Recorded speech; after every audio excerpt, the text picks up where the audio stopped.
پیاوە دڵسۆز و خەمخۆرەکە کرایە سەرۆکی یانەی هەولێر. ئەو پیاوەی ماوەی چەندین ساڵە بەبێ بەرامبەر خزمەتی یانەی هەولێر دەکات، ئەمڕۆ کرایە سەرۆکی یانەی هەولێر و مژدەی خۆش بە هاندەرانی یانەی هەولێر دەدات. پارێزەر سەفین یاسین پارێزەری ڕاوێژکار و بازرگانێکی دیاری هەولێرە، ماوەی چەندین ساڵە بەبێ بەرامبەر خزمەتی یانەی هەولێر دەکات.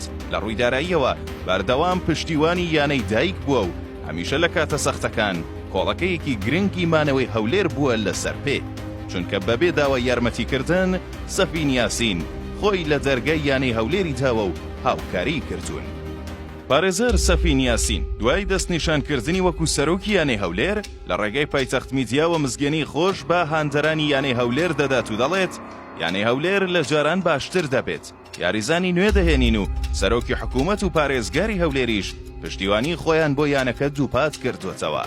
ئەم سەرۆکە نوێی یانەی هەولێر پێشتر لەسەر ئەرکی خۆی چەندین جار تێکتی فڕۆکەی بۆ یاریزانانی یانەی هەولێر کڕیوە تا گەشتی شارەکانی عێراق بکەن و ئەو شاشەی لە نێو یاریگا دانراوە لەسەر ئەستۆی خۆی کڕیوێتی. ئەمە جیا لە چەندین کاری دیکە لە نمونەی دابینکردنی شوێنی مانەوە، پاس، نان خواردن و بابەتی دیکە. دوای دەستنیشانکردنی پارێزەر سەفین یاسین وەکو سەرۆکی یانەی هەولێر، هاندەرانی هەولێر دڵخۆشی خۆیان دەردەبڕن و ئاسوودەن کە یانەکەیان کەوتۆتە دەست پیاوێکی پاک و دڵسۆز کە پێشتر هەمیشە خەمی یانەکەی بووە و خزمەتی یانەکەی بەبێ بەرامبەر و بەبێ دوودڵی کردووە.